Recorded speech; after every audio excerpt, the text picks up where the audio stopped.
اور یہاں پر اندھیرا بھی زیادہ تھا۔ انسپکٹر نے ٹارچ آن کی تو اسے کچھ ہی فاصلے پر گوشت بکھرا ہوا نظر آیا۔ اس نے آگے بڑھ کر دائیں بائیں دیکھا مگر وہاں پر سوائے گوشت کے کچھ بھی نہیں تھا، لہذا انسپکٹر واپس آ گیا۔ تب تک پولیس موبائل عورت کو لے کر جا چکی تھی۔ انسپکٹر نے کرم داس کو تھانے جانے کی ہدایت کی۔ انسپکٹر دیپک جیسے ہی تھانے پہنچا، ایک اہلکار دوڑتا ہوا آیا اور ہانپتے ہوئے بولا، صاحب، ایک آدمی کافی دیر سے آپ کا انتظار کر رہا ہے۔ خیریت تو ہے؟ کون ہے؟ انسپکٹر نے بوجھل سے لہجے میں پوچھا، کیونکہ رات کے 2 بج رہے تھے اور انسپکٹر تھکن سے چور ہو چکا تھا اور اس پر نیند کا غلبہ بڑھتا جا رہا تھا۔ کرشن نے کہا، سر، وہ عجیب طرح کی بہکی ہوئی باتیں کر رہا تھا۔ جو کچھ وہ بتا رہا ہے ہمارا من تو وہ ماننے کو تیار نہیں ہے۔ آخر کیا کہہ رہا ہے وہ جو تم ماننے سے انکاری ہو؟ انسپکٹر نے ٹھہرے ہوئے لہجے میں دریافت کیا۔ کرشن نے جواب دیا، صاحب، آپ خود ہی دیکھ لیں اور خود ہی مل لیں اس آدمی سے۔ اتنی دیر میں وہ چلتے ہوئے انسپکٹر دیپک کے آفس میں پہنچ چکے تھے۔ آفس میں ایک شخص کرسی پر برائے جمان اضطرابی کیفیت میں اپنے ناخن چبانے میں مصروف تھا۔ اس کے ماتھے پر پسینے کے ننھے قطرے ٹمٹما رہے تھے۔ انسپکٹر کو اندر داخل ہوتے دیکھ کر وہ شخص کھڑا ہو گیا۔ نمستے سرکار، میرا نام راہل مہتا ہے اور میں دیوی نگر میں رہتا ہوں۔ انسپکٹر نے نمستے کرتے ہوئے راہل کو بیٹھنے کا اشارہ کیا اور کرشن کو چائے لانے کا کہہ کر راہل کی جانب متوجہ ہوا۔ جی بولیے راہل صاحب، کیا پرابلم ہے؟ راہل نے محسوبانہ لہجے میں کہا، سرکار، میں دیوی نگر کے قریب ایک دوائیوں والی فیکٹری میں کام کرتا ہوں۔ راہل اتنا کہہ کر خاموش ہو گیا۔ شاید وہ مناسب الفاظ تلاش کر رہا تھا تاکہ بات کو بہتر ڈھنگ سے آگے بڑھا سکے۔ انسپکٹر نے اس کی کیفیت کو محسوس کر لیا تھا۔ وہ بولا، تم بولتے رہو۔ راہل نے بولنا شروع کیا، سرکار، 2 سال پہلے میری ملاقات شنکر تیواری نام کے ایک نوجوان سے ہوئی۔ وہ خوبرو نوجوان تھا۔ ہماری دوستی چند ہی مہینوں میں عروج پر پہنچ گئی۔ آہستہ آہستہ مجھے شنکر پر اعتماد ہو گیا تھا۔ میں اسے اپنے گھر بھی لانے لگا۔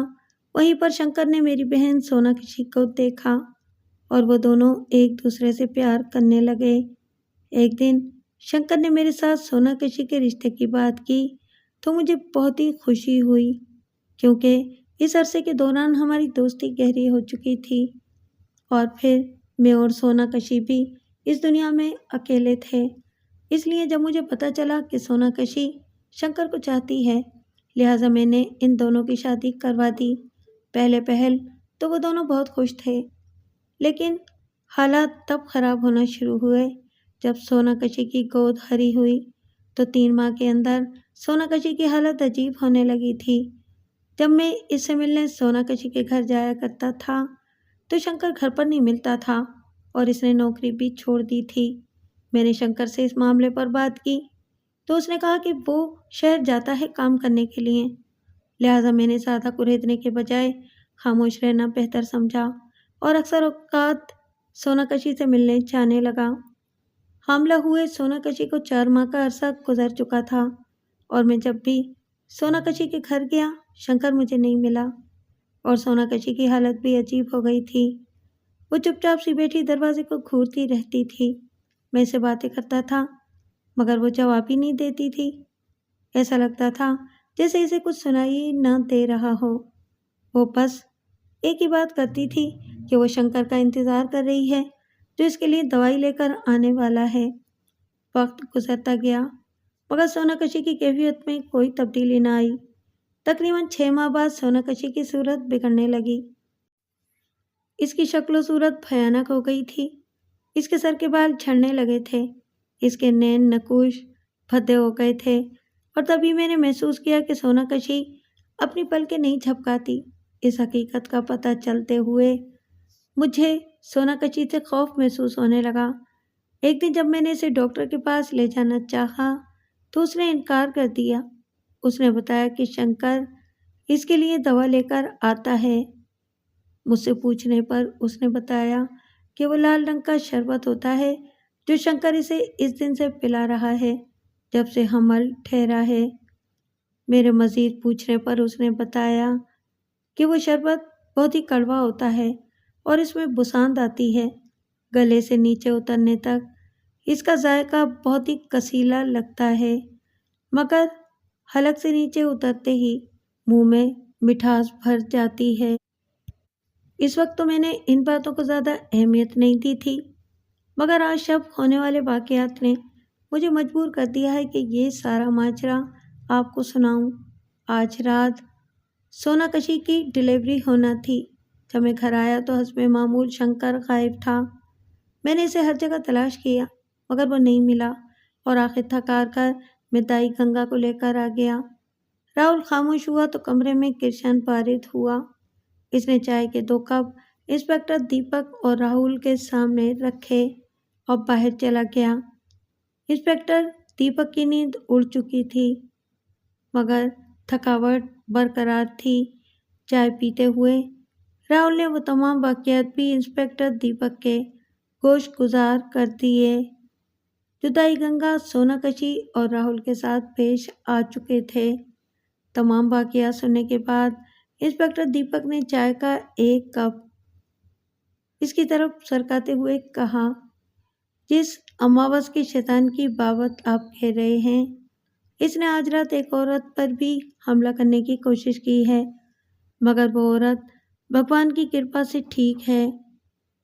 پرنتو جس شیطان کی آپ بات کر رہے ہیں وہ شیطان شہر میں دندناتا پھر رہا ہے اور اس سے معصوم انسانوں کو نقصان پہنچ سکتا ہے۔ انسپکٹر رکا، پھر کچھ سوچ کر بولا، راہل آپ گھر جائیں اور اگر ہو سکے تو شنکر کی کوئی تصویر دے دیں۔ راہل نے اپنی پاکٹ سے ایک پاسپورٹ سائز تصویر نکال کر انسپکٹر دیپک کے سامنے ٹیبل پر رکھ دی اور نمستے کرتا ہوا تھانے سے باہر آ گیا۔ شنکر کے مردہ وجود میں شیطان پرویش کر چکا تھا، اس لیے اب اس شیطان کو شنکر کے نام سے ہی پکارا جائے گا۔ شنکر اس کھنڈر نما عمارت سے باہر آ گیا۔ اس کا رخ اپنے گھر کی طرف تھا۔ شنکر نے آسمان کی طرف دیکھا۔ چاند گرہن اتر چکا تھا۔ چاند کی دودھیا روشنی ہر چیز کو واضح دکھا رہی تھی۔ کافی دیر چلنے کے بعد شنکر اپنے گھر میں داخل ہوا۔ اندر سناٹے کا راج تھا۔ شنکر نے اس کمرے کی طرف رخ کیا جہاں پر سوناکشی مردہ حالت میں پڑی ہوئی تھی۔ اس کے مردہ وجود کے علاوہ وہاں پر کوئی بھی نہیں تھا۔ شنکر نے چادر ہٹا کر سوناکشی کی لاش دیکھی۔ شنکر کے چہرے پر شیطانی مسکراہٹ رقص کرنے لگی۔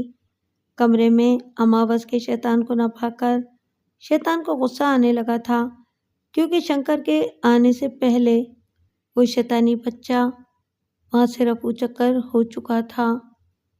شنکر نے سوناکشی کے پیٹ پر اپنا پنجہ مارا اور اس کا پیٹ چاک کر دیا۔ پھر اس نے پیٹ میں سے ایک آنت کھینچ کر باہر نکال کر دانتوں سے چبا کر کاٹ دیا۔ اس وقت وہ آنت زمین پر پھینک دی جب وہ اسے چبا کر کاٹ چکا تھا اور پھر دوبارہ سوناکشی کے پیٹ میں ہاتھ ڈالا اور اوپر سینے کی طرف ہاتھ کو دھکیلنے لگا۔ کونی تک اس کا بازو سوناکشی کے سینے میں گھس چکا تھا۔ تھوڑی دیر تک وہ دونوں ہاتھوں کو گھما کر کچھ تلاش کرتا رہا اور پھر اس کا ہاتھ یکلخت رک گیا۔ لگتا تھا جیسے شنکر کو اس کی مطلوبہ چیز مل گئی ہو۔ اس نے ایک جھٹکے سے اپنا ہاتھ باہر کھینچا تو اس کے ہاتھ میں سوناکشی کا خون آلود دل تھا جس میں سے خون رس رہا تھا۔ شنکر نے دل کو دونوں ہاتھوں میں مضبوطی سے پکڑ کر نچوڑا اور دل میں سے خون کی ایک پتلی دھار نکلی جو سیدھی زمین پر گری۔ شنکر منہ میں منتر پڑھ رہا تھا اور جیسے جیسے اس کا منتر اختتامی مراحل میں پہنچ رہا تھا اسی طرح دل میں سے نکلنے والا خون سیاہ ہوتا جا رہا تھا اور زمین پر پڑی آنت کسی سانپ کی طرح حرکت کر رہی تھی۔ شنکر نے منتر ختم کیا اور دل کو ایک طرف پھینک دیا۔ پھر اس نے جھک کر آنت اٹھائی اور اس کو چبانے لگا۔ دیکھتے ہی دیکھتے شنکر پوری آنکھ نکل گیا۔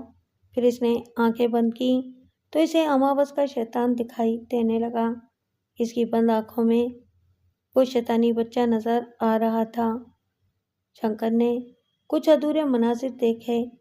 اندھیری گلیوں میں ہاتھوں اور پیروں کے بل بھاگتا ہوا وہ اماوس کا شیطان شنکر کو واضح دکھائی دیا۔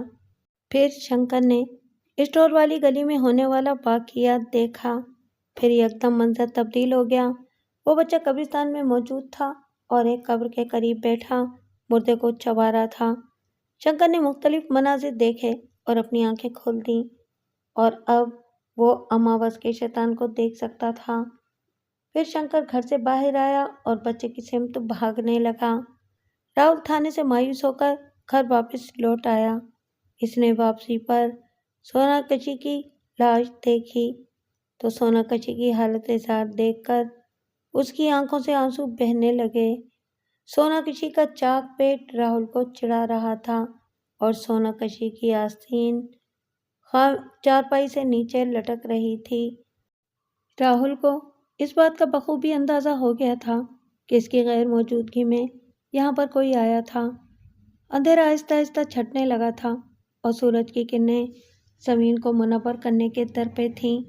راہل نے گاؤں والوں کے ساتھ مل کر سوناکشی کا کریا کرم کیا۔ سوناکشی کی چتا کو آگ لگانے کے بعد راہل غم و غصے میں کڑتا ہوا اپنے آبائی گاؤں رامپور میں آ گیا۔ وہاں ایک عمر رسیدہ بابا رہتا تھا جس کے بارے میں مشہور تھا کہ وہ بھوت پریت اور غلیظ آتماؤں کو بھگانے کا ہنر جانتا ہے اور اسے شیطانوں کے متعلق کافی علم ہے۔ اسی غرض سے راہل اس کے پاس آیا تھا۔ جب تک وہ اپنے دشمن کے متعلق جان نہ لیتا تب تک اس کے متعلق کوئی بھی کارروائی کرنا قبل از وقت ہوتا جس میں کامیابی کا تناسب صفر ہوتا۔ راہل نے بابا گرو سے ملنے کے بعد تمام حالات و واقعات ان کے گوش گزار کر دیے۔ بابا گرو کی آنکھیں پھٹی کی پھٹی رہ گئیں۔ وہ رام رام جپنے لگا، پھر بولا، وہ پھر واپس آ گیا۔ اماوس کا شیطان، او میرے بھگوان،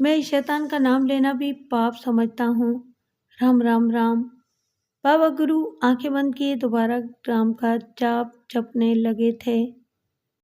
راہل نے غصے سے پھنکارتے ہوئے کہا، بابا جی مجھے راستہ دکھائیں، میری بہن اس شیطان بچے کی وجہ سے مری ہے، میں اس شیطان کا خاتمہ کرنا چاہتا ہوں۔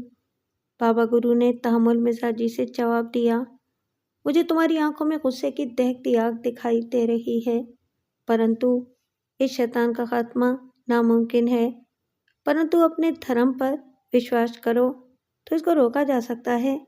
اور رہی بات تمہاری بہن کے پیٹ سے جمنے والے بچے کی تو وہ صرف شیطان کا اوتار ہے، اصل میں اماوس کا شیطان مہاراجا گوپال ہے جس نے اپنے کالے جادو سے تمہاری بہن کے پیٹ میں پلنے والے بچے کو شیطانی روپ اور شکتی دی ہے۔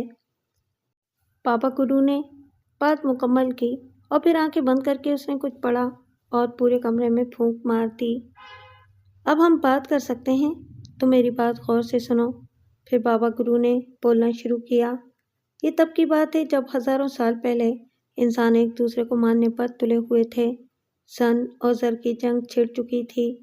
تبھی مہاراجا گوپال جلاد بن کر انسانوں پر ٹوٹ پڑا۔ وہ ملکوں اور شہروں کو فتح کرتا گیا۔ اس کی فوج جہاں سے بھی گزرتی وہاں پہ کوہرام مچا دیتی۔ قتل و غارت اور خون بہاتا وہ آگے بڑھتا گیا۔ وہ اپنے پیچھے چھوڑ جاتا تھا تو صرف ویرانیاں، دکھ اور آہیں۔ یہ سلسلہ کچھ سال تک تو چلا تو دوسری طرف سے سکندر اعظم نکل کھڑا ہوا۔ مہاراجا گوپال اور سکندر اعظم کی فوج کا ٹکراؤ ایک پہاڑی سلسلے میں ہوا، اور جب سکندر اعظم کو پتہ چلا کہ یہ وہی مہاراجا گوپال ہے جس نے انسانیت کو نیست و نابود کر کے رکھ دیا ہے، تو سکندر اعظم نے اس کے ساتھ گھمسان کی جنگ لڑی اور بالآخر فتح سکندر کا مقدر بنی، جبکہ مہاراج گوپال زندہ پکڑا گیا اور اس کی ساری فوج مار دی گئی۔ سکندر اعظم نے مہاراجا گوپال کو دردناک موت دینے کا فیصلہ کیا۔ اس نے گوپال کی نسل تک کو پر بات کرنے کا ایک حل سوچا۔ اس نے مہاراجا گوپال کو سمندر میں دور ایک جزیرے پر بھجوا دیا۔ اس کو چھوڑ کر اس کے سپاہی واپس آ گئے اور سکندر نے یہ مشہور کر دیا کہ مہاراجا گوپال نے اس کے ساتھ صلح کر لی ہے اور اب مہاراجا گوپال کی فوج سکندر اعظم کی فوج میں ضم ہو چکی ہے۔ اس سے سکندر اعظم کو یہ فائدہ ہوا کہ کئی راجا تو سکندر اعظم کے ڈر اور کئی مہاراجا گوپال کے ڈر سے جنگ لڑے بغیر سکندر اعظم کے تابع ہو گئے۔ کئی سال گزرنے کے بعد سکندر اعظم جب مہاراجا گوپال کے ملک پہنچا تو اس کے گھر والوں نے گوپال کے متعلق پوچھا تو سکندر اعظم نے کہا کہ یہ تو ایک افواہ تھی، مہاراجا گوپال کبھی مجھ سے ملا ہی نہیں۔ اس کے گھر والے جو خاموشی سے بیٹھ گئے تھے، اب ان کو فکر لاحق ہو گئی کہ آخر مہاراجا گوپال کو زمین نکل گئی یا آسمان کھا گیا، اور اب تو کئی سال گزر چکے تھے، لہٰذا اس کے گھر والوں کو کوئی سراغ نہ ملا، اور اس طرح مہاراجا گوپال کے گھر والوں کی طرف سے بغاوت کا خطرہ ہمیشہ کے لیے ٹل گیا۔ دوسری طرف مہاراجا گوپال غصے کی آگ میں بھڑک رہا تھا۔ وہ اس جزیرے پر اکیلا تھا، وہاں پر نہ تو میٹھا پانی پینے کے لیے میسر تھا اور نہ ہی کچھ کھانے کے لیے کوئی موزوں چیز دستیاب تھی۔ وہ کافی دنوں تک مختلف اقسام کی جڑی بوٹیاں کھا کر زندہ رہا، مگر کب تک؟ آخر وہ بھوک پیاس اور سمندری موسم کی بدولت بیمار ہو گیا اور مرنے کے قریب پہنچ گیا۔ تب اس نے شیطانوں کے دیوتا آزا کی پوجا شروع کر دی۔ وہ روزانہ ہر پل پرارتھنا کرتا کہ اگر آزا دیوتا اس کو جیون دان بخشیں اور وہ یہاں سے بچ کر چلا جائے تو وہ شیطان کا پرچار کرے گا اور دیوتا آزا کے نام پر انسانوں کی بلی چڑھائے گا۔ مہاراجا گوپال کی شیطانیت اور پرارتھنا کی وجہ سے دیوتا آزا نے شیطان کے روپ میں اس کے سامنے زمین پر پرویش کیا اور اسے کالی شکتیوں سے نوازا اور مہاراجا گوپال کو امر کر دیا۔ اب مہاراجا شکتیشالی بن چکا تھا، وہ اپنی کالی شکتیوں کی بدولت کہیں بھی آ جا سکتا تھا، اس لیے وہ ہوا میں معلق ہو کر آ گیا اور سکندر کا پیچھا کرنے لگا۔ بالآخر ایک جگہ اس کا سامنا سکندر اعظم سے ہو گیا، جہاں پر اس نے سکندر پر اپنے کالے سحر کا وار کیا، مگر سکندر اعظم کے فوجیوں نے مہاراجا گوپال کو دیکھ لیا اور ایک جانباز فوجی نے توپ کے گولے کو آگ لگا کر ہاتھ میں پکڑا اور گوپال راجا سے لپٹ گیا۔ اس سے پہلے کہ گوپال راجا کچھ کرتا، گولا پھٹ گیا اور گوپال راجا اپنے جسم سے محروم ہو گیا۔ سکندر اعظم کی سپاہ نے یہ سمجھا کہ مہاراجا گوپال مر چکا ہے، مگر ایسا نہیں تھا، کیونکہ گوپال راجا تو امر ہو چکا تھا۔ وہ ایک سیاہ رنگ کے گاڑے مادے کی صورت میں وہاں سے فرار ہو گیا اور تب سے وہ شیطان اپنا جسم حاصل کرنا چاہتا ہے۔ وہ ایک دفعہ پہلے بھی ایسا کر چکا ہے، مگر کامیاب نہ ہو پایا تھا، اور اس بار پھر اس نے اماوس کے شیطان کو جنم دیا ہے۔ دراصل مہاراجا گوپال کے لیے اماوس کی رات بہت ہی اہمیت رکھتی ہے، کیونکہ دیوتا آزا نے مہاراجا گوپال کو اماوس کی رات ہی امردان دیا تھا، اور جسم سے محروم ہونے کے بعد مہاراجا گوپال کی شکتیاں بھی کم ہو گئی ہیں، اس لیے وہ جسم حاصل کرنا چاہتا ہے، اور یہ تبھی ممکن ہے جب ایک ایسا بچہ پیدا ہو جسے انسانوں کا خون پلایا جاتا رہا ہو، اور شرط یہ ہے کہ وہ بچہ اس وقت پیدا ہو جب اماوس کی رات ہو، اور مہاراجا گوپال اس جسم میں اس وقت سما سکتا تھا جب اماوس کی رات کے اگلے دن سورج گرہن لگے، اور ایسا وقت ہزاروں سال بعد آتا ہے جیسا کہ آج دن کو سورج گرہن لگے گا، تو یقیناً مہاراجا گوپال اس شیطانی بچے میں پرویش کرنے کی کوشش کرے گا۔